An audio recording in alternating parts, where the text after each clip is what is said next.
All right, so go ahead and start. Just once again, reminder, today's Wednesday discussion is being recorded. I'll put it right here. So that link should be available sometime tonight or tomorrow. Once again, Exam 1 review guide. I only mention that because if you weren't here when I handed back the exams, you can always schedule a meeting with me. We can go over it, but I also put the scores right here. So if you want to see the scores, and that it's the average is what's there in yellow. It's the only reason I mention is where to find the scores, so you can see how you are compared to others.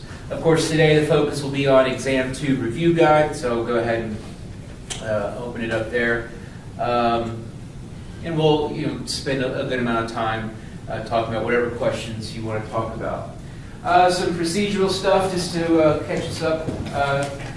So Chapter 9, the Chapter 9 quiz didn't go so well. The average was 5, which is actually pretty predictable. I think it's because Chapter 9 is all videos. I think that's the reason why people don't do as well, because we do give it in a pattern maybe where we're on Sunday afternoon starting to open up the stuff and take a look at it. And of course with videos, it takes a little bit longer to access the information compared to reading. But I try to diversify the chapters. Some have a lot of text, some have a good amount of text and video, and then some are heavily video. I also mention this because in Chapter 15, it'll be one which it's all video. So just kind of prepare us for that. So what I've done is I add 2 points to everyone's Chapter 9 quiz. And so that's an encore. So you should see a score that's higher than what it might say in the textbook. So 2 points have been added to everyone's Chapter 9. That now puts the average at 7, which is where most of them are usually. Other things, I'll mention this in an email, but we got some schedule changes going up ahead here. We've got, of course, the Exam 2 will be on Monday, so the next time we meet, Exam 2, November 2nd. We will not have a Wednesday discussion next week, but on Monday, November 9th, will actually be the day I'll be handing these back to you, handing the Exam 2 back to you. So it's on a Monday, and I'm just going to, you'll see me send an email out later to just to clarify that one more time.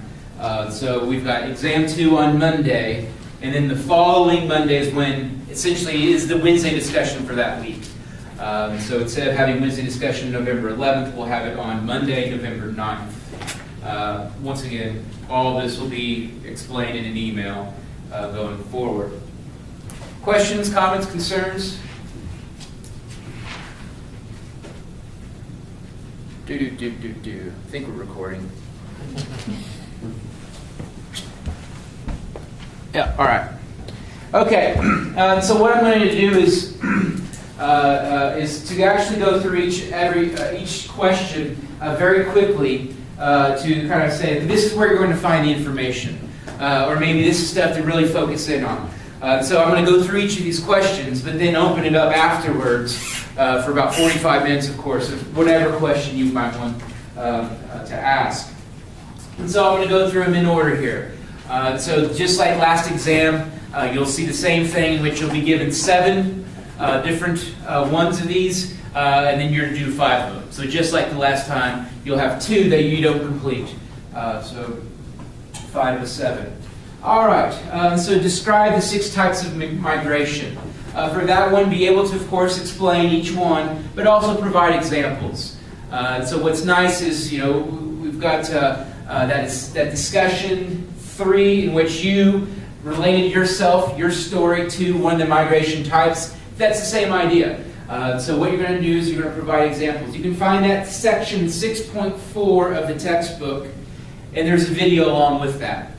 So this question here, describe the 6 types of migration, is found in section 6.4, and there's a video also there that further explains each of these migration types and provides examples. But like I said, one of them you can relate to personally because you did it already in discussion 3. The next one, describe the 2 ways of immigration in the United States by focusing on the blah, blah, blah, blah, blah. All right, the first wave. You're going to find the first wave, section 6.6. And there's a video link also included at the bottom of that section. So the first wave, those 2 waves, the first wave is described in section 6.6. The second wave is described in section 6.7. There's a video link there. So both of those have video links that are included at the bottom of those sections. The next one, the third and fourth one, it's essentially go to the Wednesday or go to the review guide. You click on that one. That takes you back to that Wednesday discussion we had, that recording that we had in here. So that's where you can find that. And of course, the epidemiological transition also was discussed in that Wednesday discussion. So you can click it there, or you can get to it from the Wednesday discussions by clicking that date. All right. Next up, we have the question: conceptualize the modern global economy by describing a few of its key characteristics. This one is not found in any text. So you're not going to find any text that describes and answers that question. It's solely found in the video in section 8.1. So there's a video in section 8.1, and in that I describe the 5 ways in which we can conceptualize the modern global economy. So that one is exclusively in the video in section 8.1. Next up, describe several key characteristics of the resource curse. So with that, being able to describe it, but also provide examples, specific examples. Where can you find specific examples? Well, this is in the section 8.3 titled Recent Trends in the Primary Sector. I talk about the resource curse, but in the video that is included in that, I also provide examples of the resource curse. Even further in that section, I also include a link to another example, and that's an example of a country, Burma. It's an example of the resource curse in Burma. So essentially, the moral of the story is that question, be able to provide examples. Where you're going to find those examples? Well, one would be the Burma link. One might be your own idea. Maybe it relates to your country profile, or in that video, which I talk about a couple other examples. Let's see here. Then we've got the next question: provide a historical and geographic description of manufacturing. You can find that in section 8.3. Section 8.3, recent trends in the secondary sector made in the USA, question mark. Describe just-in-time manufacturing by distinguishing it from mass production. I won't ask it. Okay, awesome. All right. Describe recent trends regarding the population and economic geography of Indiana. A very, very broad question, considering it essentially is describe Chapter 9. So what I'm going to do right now is I'm going to specifically focus in on this question, and then I'll come back and I'll continue my intros for the last 2. So let's talk about this question here. Describe recent trends regarding the population and economic geography of Indiana. This one is on it. Guarantee it, it's on it. All right. So to do this, what we're going to do, what your task will be, is to first off be able to describe 5 big picture trends. So 5 trends. And I bet we can rattle off 10 of them, 8 to 10. So let's start off. What are some recent trends from the last chapter, the video chapter? For those just now arriving, I've added 2 points to everyone's Chapter 9 quiz, since that was a lower performing score. And that's probably because it's all video, and it takes a little bit longer to study and prepare for the quiz. All right, some 5 trends. Some trends in recent trends. Moving from rural to urban. Cool. So we've got urbanization. And we can kind of take that 2 different ways. So first off, rural areas. The arrow down means depopulating. That's an arrow down. Depopulating. Doesn't mean there's going to hell. It just means rural areas are depopulating, while suburban areas are growing. So we look at in the state of Indiana, where is growth occurring? Where is population growth occurring? Where are places getting bigger? Suburban areas of Indianapolis and suburban areas of Chicago.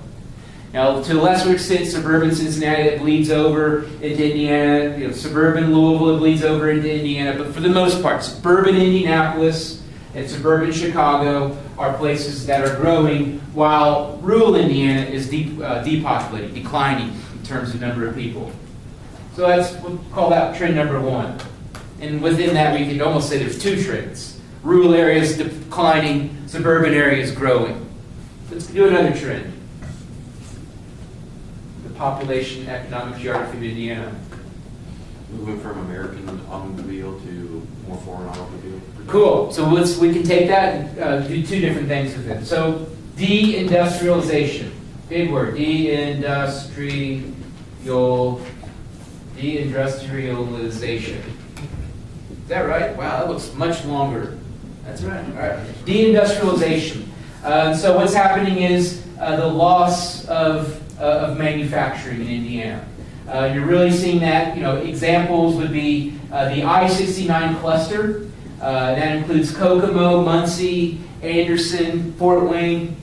These are all areas that have seen job losses. These are all places in which they've seen manufacturing leave their city. So what that means is when the jobs leave, so do the people.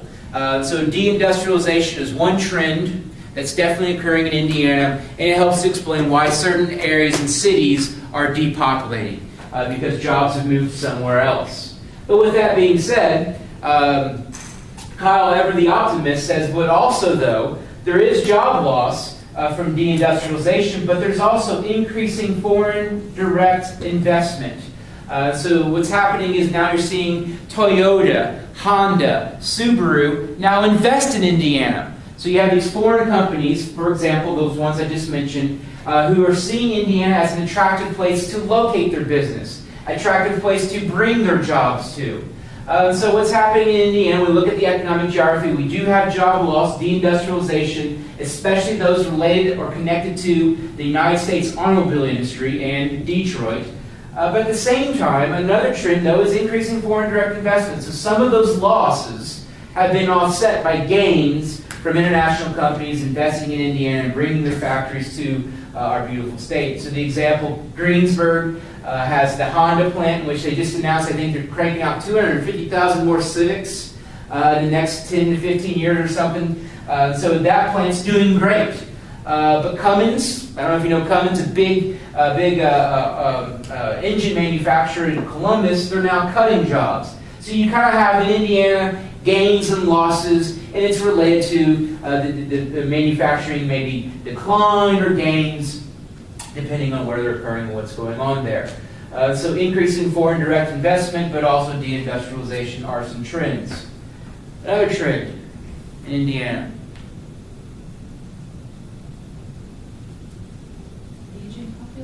Aging. We are getting older. Now, compared to other states, we aren't as old, but we are aging. So in Indiana, the population is getting older, in particularly rural areas. So Indiana is really seeing its aging population there in rural areas. So young people, often they're not coming back. If they're from a rural area, they often aren't moving back to that rural area or to just in general rural area. And so what that's doing is it's causing rural Indiana to become much older than the rest of the state. Some exceptions to older Indiana. Where places maybe staying young? Urban. So urban definitely remains younger. So that's for a few different reasons, a little bit higher birth rates, but also immigrants. They're moving to urban areas, and as we mentioned before, immigrants are on average people that are working age younger, their 20s and 30s. So then they then bring with them, or then when they move, they then have their kids here in Indiana. So urban areas are an exception to this aging Indiana trend. Other areas? College towns. So Muncie, Blooming, Lafayette, those are places that are staying younger. So those are somewhat urban in and of themselves, but they're also college towns. So of course college towns are going to be younger. So those are some kind of age-related trends. More trends. Increasing tertiary. Boom. Increasing tertiary. So tertiary sector, or just in general, service sector is increasing. And so while the primary sector in Indiana is pretty much staying the same, Agriculture is pretty much staying the same. Steel industry a little bit.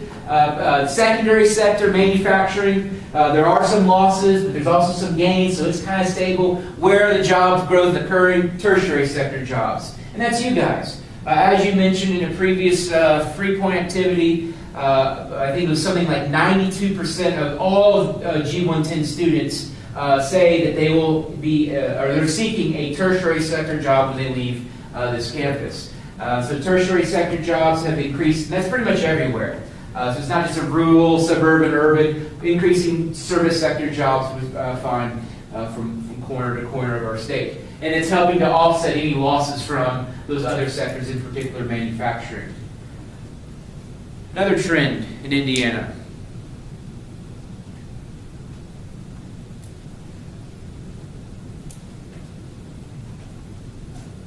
Another trend.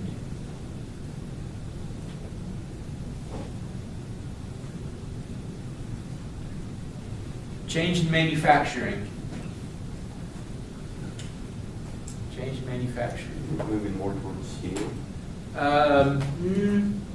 No. Auto still matters. And moving more towards parts versus the actual car. Okay, so that's another thing we could say is high-tech suppliers. Okay. Weren't we doing more with like medical? Boom, chemical manufacturing. So one of the areas of manufacturing that is growing, while autos is kind of, it depends.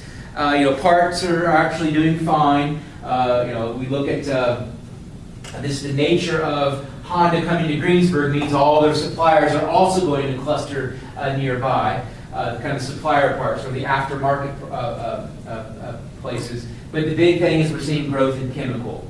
Now, chemical, kind of, we can take that two different directions. First one, pharmaceuticals. There's a company in Indianapolis called Eli Lilly.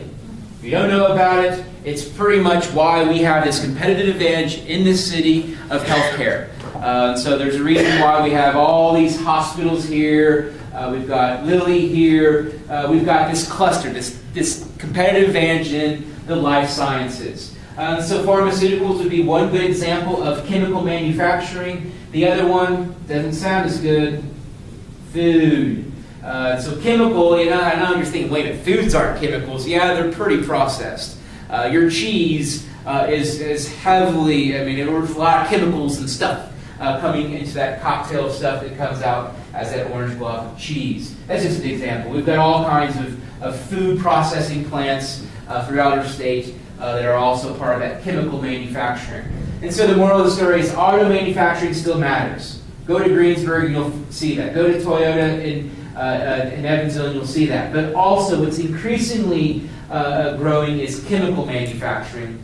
In the case chemical, we can think of it as both pharmaceuticals and food. Any other trends? We've got a lot of trends built within these. So that's what I'd be asking for. If I do ask this question, which I will, give me 5 trends. And you can pick whichever ones you want from this list. But then, talk about 3 different areas. So you'll identify 5 different trends, and then talk about 3 different areas. And in these videos, I talk about specific areas. So here are you can choose your own adventure. You don't have to use the ones I choose. You don't have to do Anderson, Indianapolis, and Evansville. You can do whatever ones you want. So if you're from, for example, Gary, talk about Gary. The 3 different areas. We've got Anderson, Bloomington, Fort Wayne, Gary, Terre Haute, rural Indiana, Metro Indianapolis, Evansville, Lafayette, Muncie, Kokomo, and Michiana or South Bend, Elkhart are all areas. So you can pick 3 of those. So that's how you'll be graded for this question.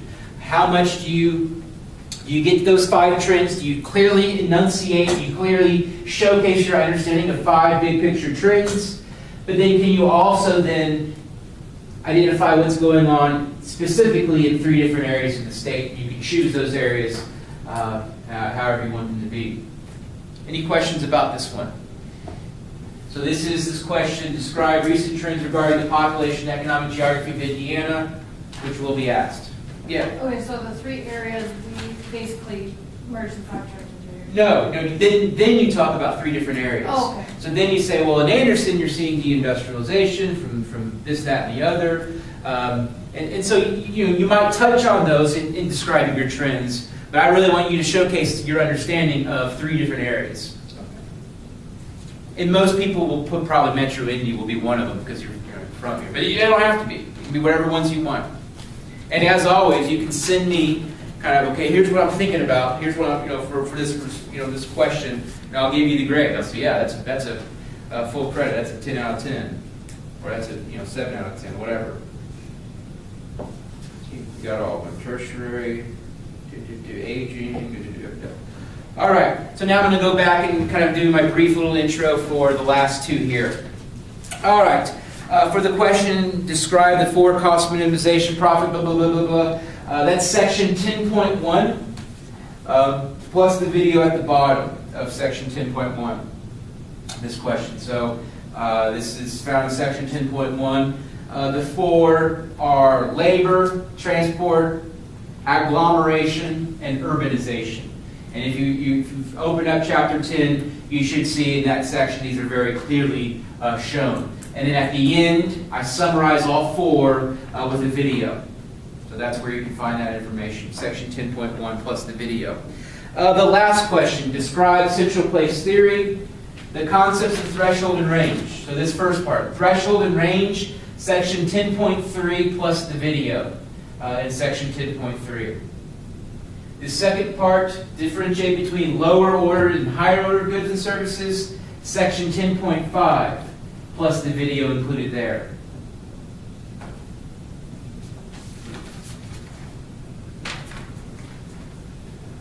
So that's where you can find the response or each of these in the text. All right. Now open it up to any questions you might have about any specific question. I don't know if you went over it, but the conceptualized modern global, how in depth do you? Because that was Okay. a whole- So that one there is conceptualize the modern global economy. That's found exclusively in the video in section 8.1. So there's no text of that. So it's only found in that video. So we'll talk about them. So I think, what does it say? Describe 4 of the 5? Or what does it say? 4. Conceptualize it. Yeah, so you only have to do 4. There are 5 different conceptualizations. And so what will happen is I'll grade you 2.5 points for each one. All right. So the first conceptualization, once again, conceptualization, if you haven't seen that video, the idea here is how to simplify something. So the global economy is impossible to describe. And it's virtually impossible. So how can we make it simple to explain to a common person? So to understand the modern global economy, first off, this one global economy is comprised of 200 individual parts. So we have the sum of 200 individual economies. Just like this campus, just like my G110 students. I've got combined, carry the one, about 100 of you. So you guys are G110 students. You guys are all part of this one group. But you come from all different backgrounds, all different hometowns, and where you grew up and different characteristics. So to understand the G110 population, you have to understand there's all these individual parts. Same idea goes with the global economy. To understand this one global economy, you have to understand that there's these individual at national level, much smaller level economies together that makes up the one global economy. So that's the first conceptualization. The second one is, we call it a 3-tier structure. So the 3-tier structure. The 3-tier structure involves the core, the semi-periphery, and in the periphery. These also, for the most part, relate to the DTM stages. So core countries, of course, stage 4. A lot of these semi-peripheral, oftentimes, not always, are stage 3, and then a lot of the peripheral countries are stage 2. So what's going on is the core countries, they're the ones that make decisions. They're the ones that decide where different operations of a business is going to be located. So, for example, Nike. Nike is in a core country. But Nike, searching for cheap labor, takes advantage of the fact they can find that cheaper labor in semi-peripheral countries. Where are those semi-peripheral countries? Well, maybe Vietnam, maybe South Korea, maybe even China would be examples of countries or areas that are in the semi-periphery. Now, where does China, Vietnam, and where do they get their raw materials for production of a lot of those shoes? They get them from peripheral countries. And so for the most part, we can identify countries of the world as either being core, semi-peripheral, or peripheral. It also relates to the demographic transition model. So of course, wealth found in the core countries and not so much in the peripheral countries. The third key conceptualization is, okay, well, who's the core? The core actually obviously have a huge role because they make decisions, and I call that the global triad.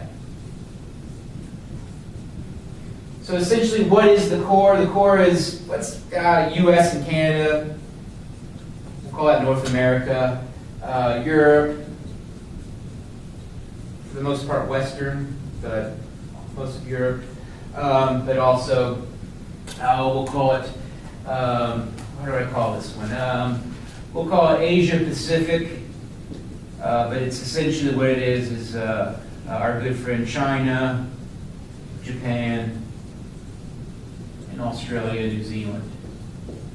So it's kind of multiple parts of that core. So we look at the core of the global economy. It's definitely in these three core key areas: United States, Canada, Europe, especially the western part, and China, Japan, Australia, New Zealand. So each of these places have huge amounts of power in the global economy, especially in their particular regions of the world or areas of the world. Our fourth key conceptualization is we have to understand the role of multinational corporations. They play a huge role. We go back to assignment 2. When you look where all your stuff comes from, where all your stuff's manufactured, where and why, because decisions made by multinational corporations. Where are the multinational corporations typically located? Boom, once again, our core countries.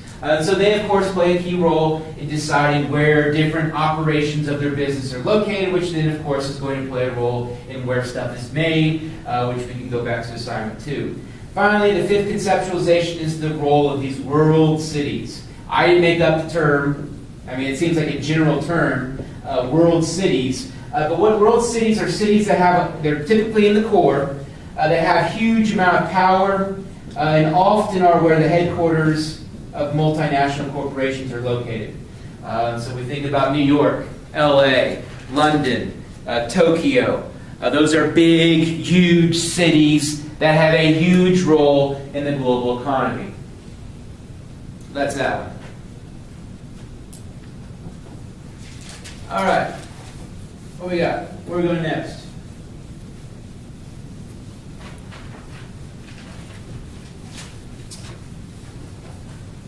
So you can talk about any of those 5. You can talk about 4.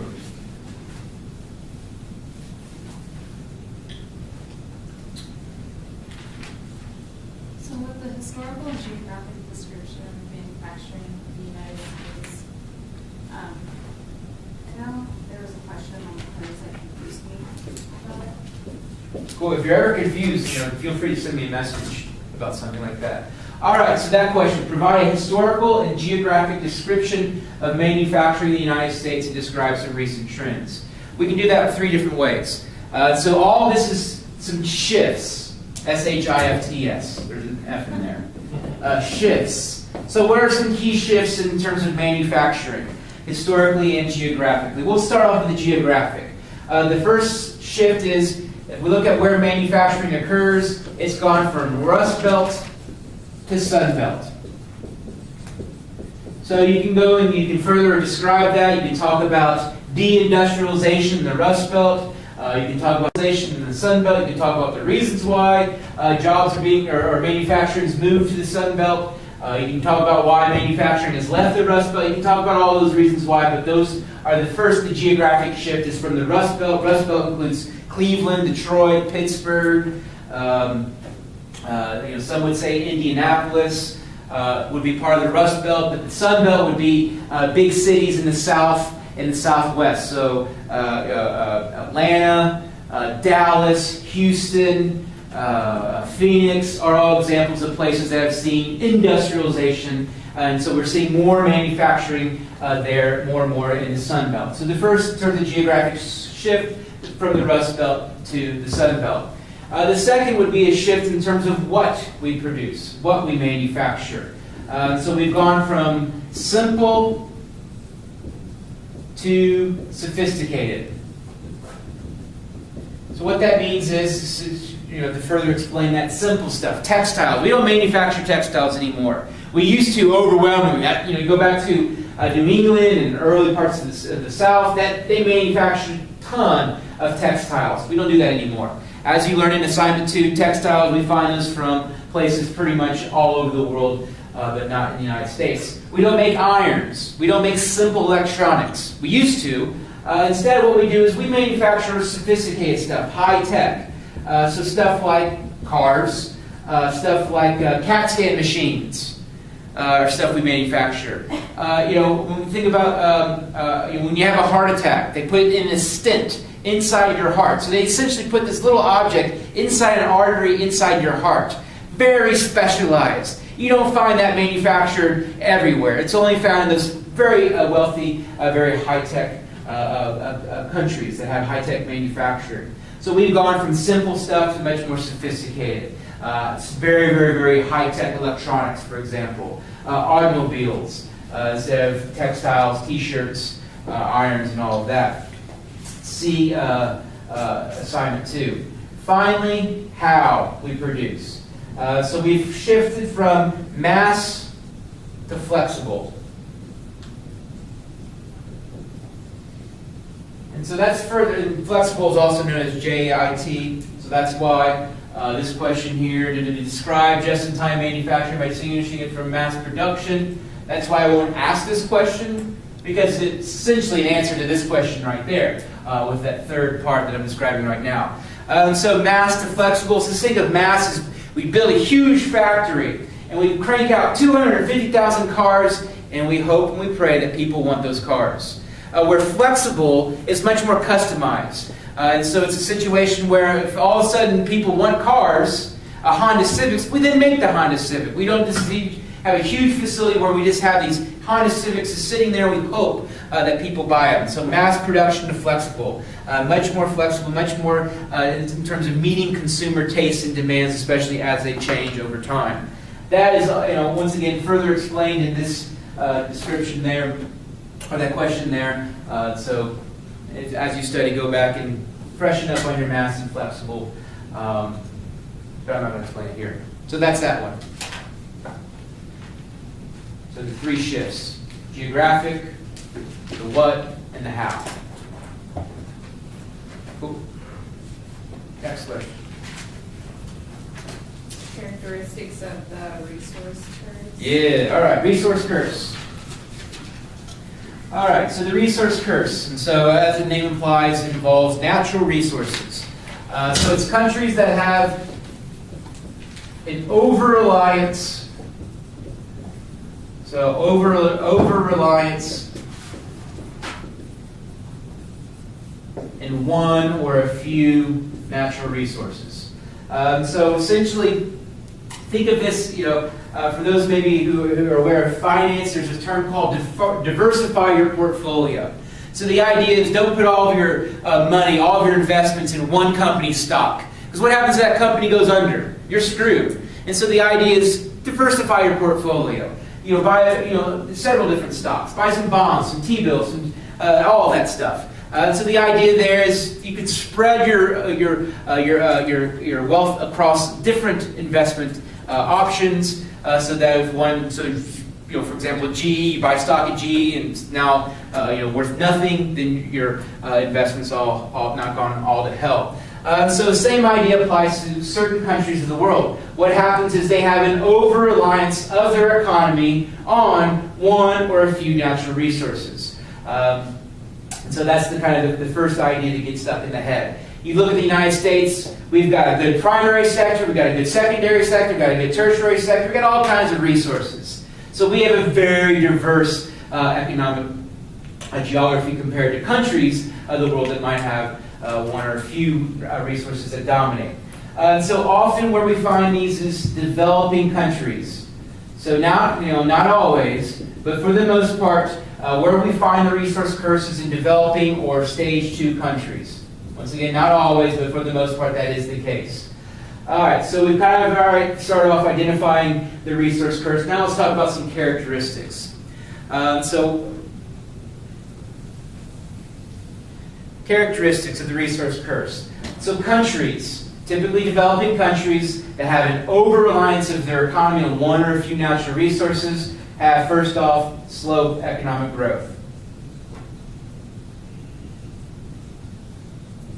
So when we look at these stage 2 countries, when we talk about them being low income, poor countries, they ain't going to change because it's pretty much consistent. These countries that have the resource curse, their economy is not growing. I mean, if it is, it's very minimal compared to other places in the world. Second, a lot of conflict. Now, I'm not justifying violence. I'm not saying to get your way, you use violence. Trust me, I'm not saying that at all. But oftentimes, in these poorer countries, these developing countries, there's a lot of conflict. Why? The most important thing, power. Because if you control that one or few resources in that country, boy, do you have a massive amount of power. So oftentimes, competing groups try to gain access to that resource because they want to make money off of it. They want to make the most amount of money of it. And so conflict often is also associated with the resource curse. Once again, not justifying violence, because you can understand with that competition for power why that occurs. Further, there's a lot of corruption oftentimes in these places. And that's all, once again, related to power. So there's a lot of corruption used to keep that power. So if, let's say you might have an election, the guy you're competing against, you might poison him, you might kill him, you might assassinate him to get him off, get him out, out of the election. So that's an example of corruption. Other examples is if you've seen the movie called Last King of Scotland. Forrest Whitaker was in the movie. He played a guy named Idi Amin. It's based on a true story. And in that story, the guy comes to power. And then as he comes to power, he buys a bunch of Mercedes. He buys tanks. He buys all these guys that have these machine guns, all to protect his power. Because he doesn't want another competing group coming in to take his spot. But he also likes women. So a lot of prostitutes, Carvassier, yada, yada, yada. That's corruption. We could also tie this into this misuse of funds. A lot of times in these countries, these are countries that are people dying from malaria, people dying from infectious diseases, people dying from diarrhea. So essentially what's happening is funds that could be used to fix these problems, to fix bad education, aren't going to the healthcare and the education needs of the country. Instead, they're going to Mercedes, machine guns, prostitutes, lavish gifts, yada, yada, yada. So once again, it's all related to power. So these are the characteristics that you find often in these resource-cursed countries. So some examples. So in that particular section, I do include an example of Burma, in which they have the resource curse. Can you watch that one? It's an interesting resource curse, not one that people would think of. I'll let you figure that one out. Give me some more examples. Your own common knowledge. Countries with the resource curse. Middle Eastern countries, OPEC. You can pretty much take your pick. Yeah. So any country that's heavily oil rich. So the example, I don't know if you've heard of the guy named Saddam Hussein. But that is a great example, or maybe a bad example, but you know what I mean, of the resource curse. In the case of his country, Iraq, the resource was oil. And you can bet your bottom dollar there's corruption and conflict out the wazoo. So for example, Iraq looks something like this. There's the capital. There's this group up here that lives in the mountains called the Kurds.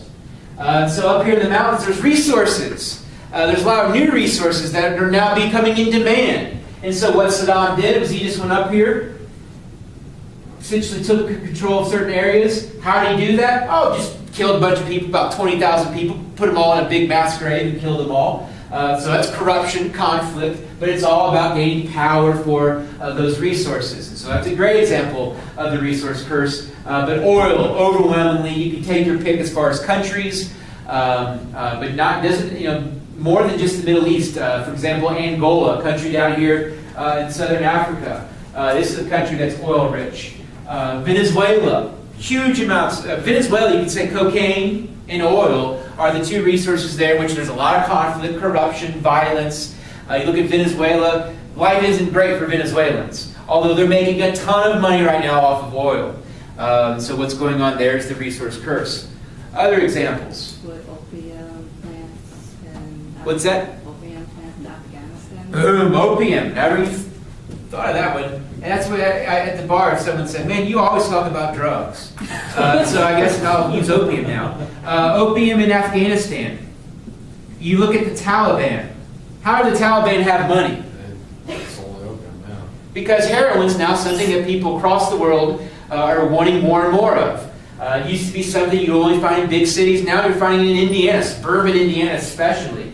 So opium is the drug market. It's increasing demand for that. And so in the case of Afghanistan, that's the resource curse. Corruption, conflict, overwhelmingly there. Other examples. Diamonds. Diamonds. Diamonds where? South Africa. In the class earlier, they've never heard that Kanye West sang a song about diamonds. Did you guys know that? No. It was in 2005, so I realized you guys were all in elementary school. I hate I'll listen to I Kanye, was so- 10. But it's called "Diamonds in Sierra Leone." Is the song, and if There's a great movie about it too, Blood Diamond. Blood Diamonds, there. So Blood Diamonds is about that. So essentially, those are conflict minerals, but it's the same idea. And so take your pick as far as diamonds. What country? Kanye saying about Sierra Leone, although all other. If we reference that. Oh, for sure, totally can. Well, Kanye finally comes in handy.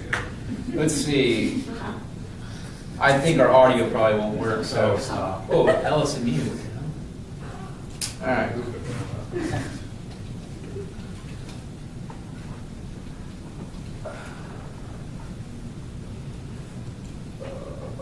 No. Oh, is that it? Appropriate.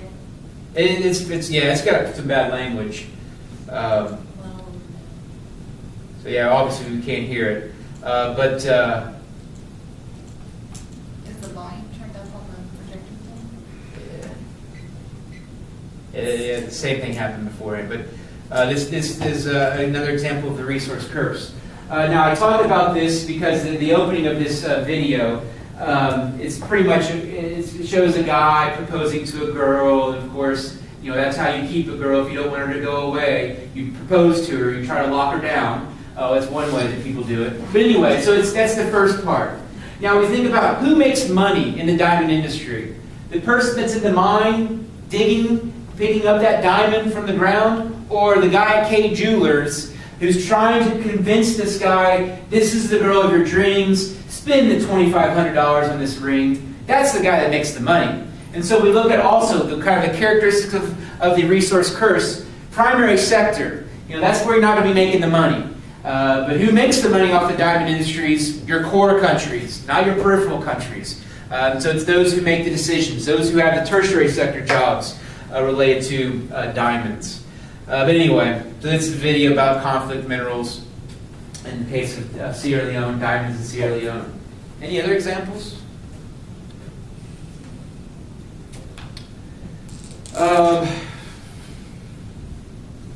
Man, that was a really good one, the opium. I never thought of that one. So yeah, we pretty much got it. Cool. Did I answer that question? Describe research. Yep, characteristics of the resource curse. Make sure to include examples, specific examples, and showcase that in that example that you understand the resource curse. Don't just put example, diamonds in Sierra Leone. Explain, diamonds in Sierra Leone, the resource curse, conflict there, this, that, and the other. That made any sense. All right, keep it coming. For the epidemiology. Yeah. Yeah. Is that like what they died from in those specific stages? Yeah. Okay. Yep. And so for that one, there's that October 7th Yeah. Wednesday discussion. Yeah, for that one, be able to connect kind of the stages and how then the kind of how you die changes. And so stage 1, stage 2 countries, infectious diseases is overwhelmingly how you die, where then stage 3 and stage 4 countries, it's the non-infectious diseases. And then be able to explain, give me some examples, malaria versus heart disease.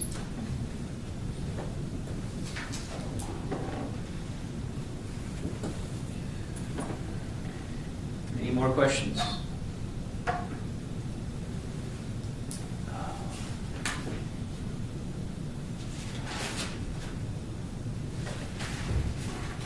We good?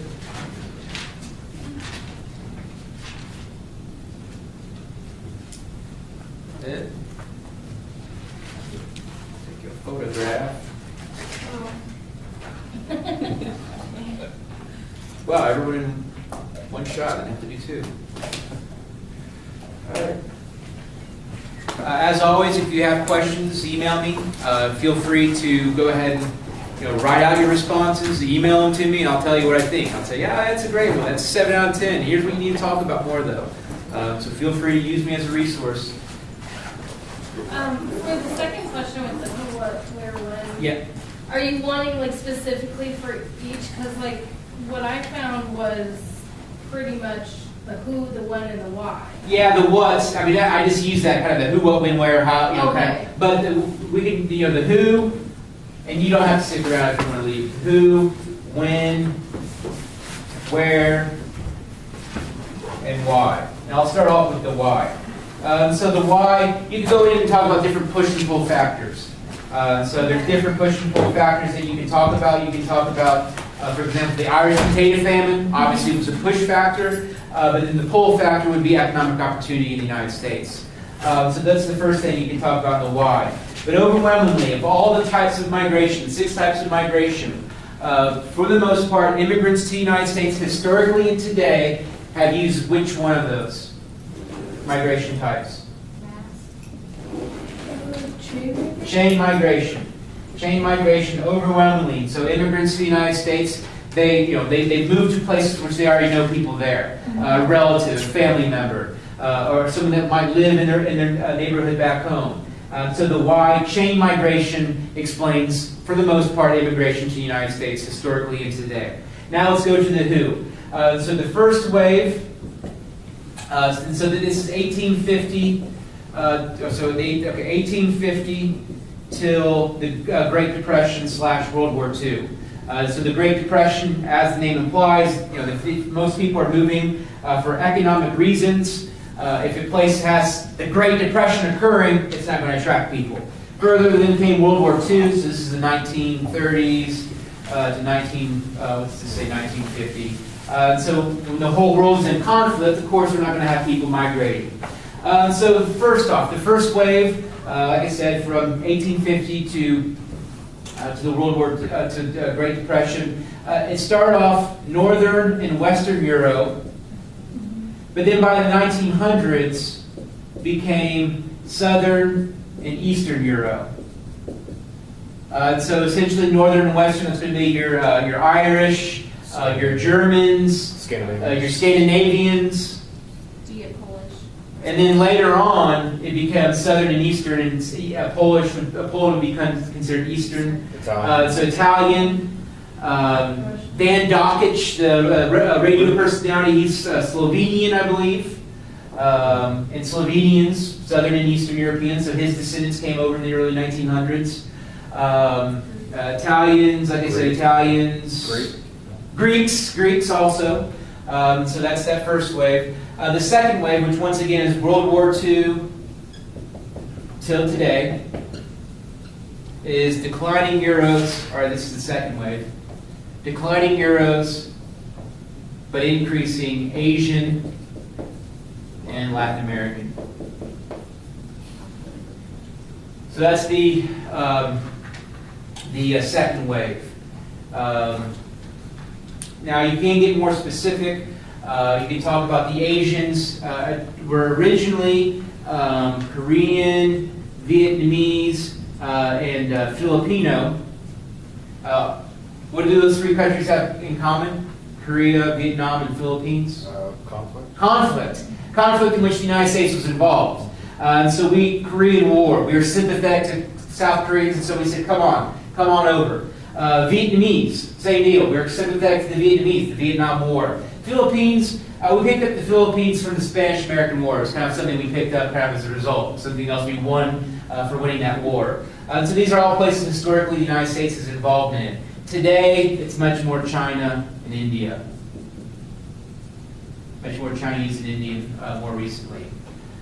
What to do with like our increase in like our jobs that are offered, like they're more higher educated and. Yeah. So that's the case with the Chinese and Indians, as they do come fairly highly educated compared to other groups, let's say, especially the Indians. And plus, I know a lot of colleges want that diversity, so they offer such good scholarships. So. Yep. So let's now go to the where. So initially, where did these groups settle? East Coast. Northeast USA, East Coast, yeah, big cities, urban areas. Then later, Midwest, Great Lakes, where we are now. Whereas Asians and Latin Americans, much more dispersed. Heavily cities, very much cities, especially Asians. West Coast. Yeah. West And the coasts, so both coasts. So the coasts and cities. Now Latin Americans are a little bit different. Latin Americans are much more dispersed. You find them in urban areas and rural areas, for sure. But also closer to the southern border. And that southern border is both the Mexican border, but also the border to Florida's south, because Florida is heavily Latin American. So that's in terms of the where. They're migrating all over, Asians and Latin Americans, but in particular Asians, urban areas, coastal areas, whereas Latin America is much more dispersed, much more likely to be found in rural areas. Okay, so we're pulling more or less the where from the previous chapter 6, is it? Yep, boom, yep. Well, it's not chapter 6, I think it was an exam topic, where I talk about the geographic dispersion. Yes, Yeah. yeah. Oh yeah, that's in the other group I mentioned that, the noon group, that, this all kind of ties in also to explaining the pattern we see today as far as where those groups are. Okay. College towns. Yeah. College towns, another example where we find a lot of Asians for research purposes. And finally, like I said, why? It's just, the land of opportunity, jobs. That's that number one push factor, but also utilizing chain migration.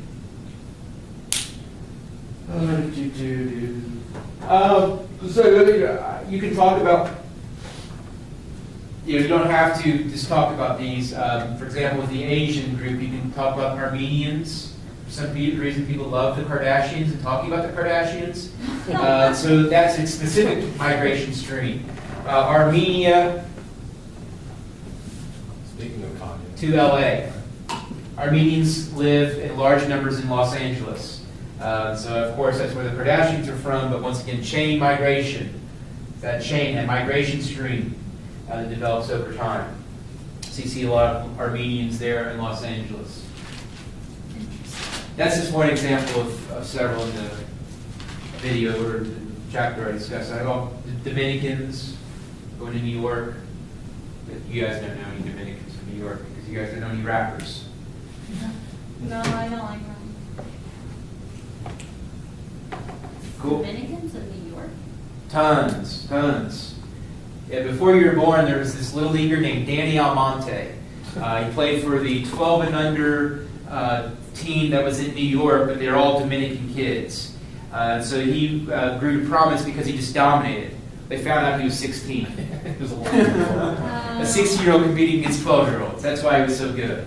But that was I a good remember example watching that, I of. was like, there's no way this kid is 12. I remember Yeah, watching well, I that. mean, every He's year like that's 6'3". every year it's that case. Yeah. I mean, there's some huge. Serious. Yeah. Big Pun, Big Joe, Fat Joe, I think, or Big Joe, were rappers. You got Jenny Lopez from Puerto Rico. A lot of Puerto Ricans moved to New York. Yeah.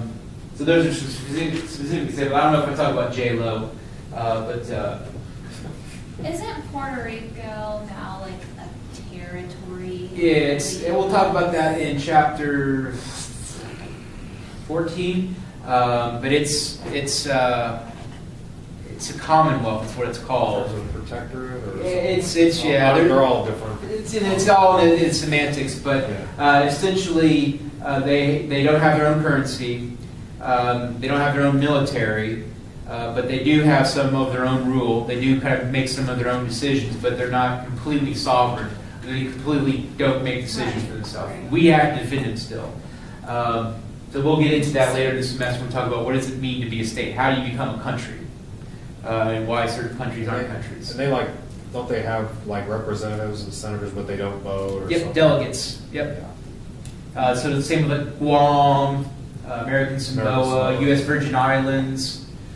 Yeah. So we'll talk about that later. John Oliver talked about them. What'd you say? John Oliver, do you watch the HBO Weekend Tonight, Last Week Tonight? Yeah. I He swear. talks about them and just how, like, I think it's American Samoa has the largest amount of enlisted military, but they don't have anyone, like, they can't vote and they can't do all that Interesting. stuff, so.